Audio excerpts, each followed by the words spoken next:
Hi, this is a video really talking about albums. I love albums. I'm from a generation where I got the cusp of as a kid of records, and they sort of petered out, and then CDs were prominent, as you can see behind me. And that's just a small selection of them. So I love albums, and when I release albums, I really think about trying to tell a story. So from the minute it starts to the minute it finishes is a story, really. Trying to express something musically from beginning to end, a little bit like a film, a beginning, a middle, and end, so that there is a narrative. You probably wouldn't dip in and just watch a middle bit of a film. You tend to watch all of it. Same with a book. I mean, some people do, I suppose, but you wouldn't just read the middle bit of a few pages and then leave it. That seems to me the issue for me as a musician with streaming sites, although I have embraced them with some of my recordings. I mean, there are sample rate issues and things with some of those out there as well, really. But I think people tend to just dip in and listen one or two tracks. I'm not saying there's anything wrong with that. I'm just saying it is nice to have a full listening experience where there is a full narrative. So, like Miles Davis's Kind of Blue, listening that from the beginning of the opening when you get So What, and then towards the end of the album when it finishes with flamenco sketches, getting the full story of the music. So I painstakingly think about that when I release albums. So my last album, Choice, because there's more music on the CD than there is on the record, because of the size of the record. But I really considered the order for both, so that it has a story. And so that's why I still love CDs, because you're investing in the artist.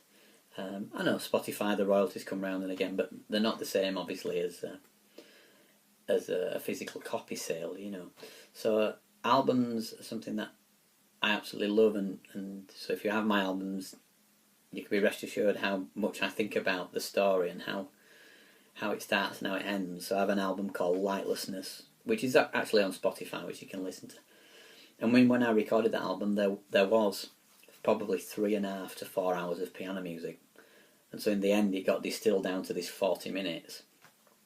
So there's a lot of that. I mean, friends say, what are you going to do with the rest of it? Nothing. It's not good enough, That's what you do as a musician. You work hard, you work hard, and you try and do the best you can and get a full story there that sounds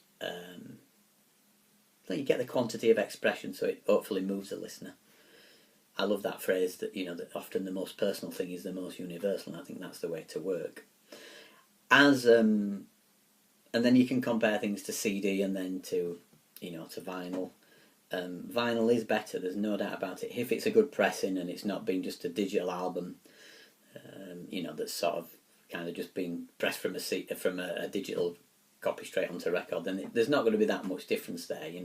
Some have even pressed from CD onto record, if they've lost the old master tapes. But there is definitely a difference between record and CDs. So if you can look here's an article about this. So you can see here, this is the WAV file in the studio. This is the analog reproduction of the record, and then that there is the CD production. So CD cuts off a lot of the frequencies. In fact, I was listening to a John Mayer album the other day, which I have in the car on CD, and I also have in the house on as a record, as a vinyl. And there's things and samples going on there that you can't hear on the CD at all, so it's really fascinating. And it's same for me with the last album I released called Choice. When you hear it CD compared to record, there is a massive difference. Andy Thornton, who produced the record, when we got the CD and the record, we were in the studio and we run them both at the same time, and we faded in and out, and the difference was tremendous. The depth of sound that came from the record, and Andy didn't have just borrowed a record player. It wasn't a great record player, but the difference was amazing. So yeah, this is just me chatting about albums. I'd love to hear your comments below about your listening experiences. I remember as a 10 or 11-year-old boy sat on the sofa with my mum and dad. They were watching some banal rubbish on the telly, like Coronation Street or something, and I remember just sat there with this LP listening to Beethoven's Ninth Symphony, and I just, my mind kind of exploded outwards. It was amazing to hear that music, and it set me on a journey to be a musician, particularly to be an improviser and to make albums.